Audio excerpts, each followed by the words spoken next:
خدا کی یاد والی نماز وہ ہوگی جس میں غفلت نہ ہو، جیسا کہ قرآن مجید میں ہے وَلَا تَكُن مِّنَ الْغَافِلِينَ، اور غافلوں میں سے نہ ہونا۔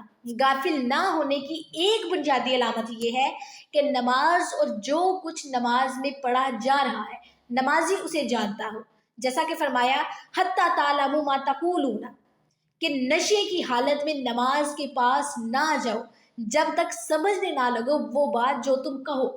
غفلت سے بچنے کے لیے اپنے دل اور دماغ میں یہ بات اچھی طرح بٹھا لیں کہ نماز اللہ سبحانہ تعالیٰ سے شرف کلام پانے کی ایک بہت خوبصورت کہ بہت پیاری صورت ہے۔ نبی کریم صلی اللہ علیہ وسلم نے فرمایا نمازی اپنے رب سے سرگوشیاں کرتا ہے، اسی کے اپوزٹ جو غفلت والی نماز ہے وہ ہمیں اللہ تعالیٰ سے مزید دور کر دیتی ہے۔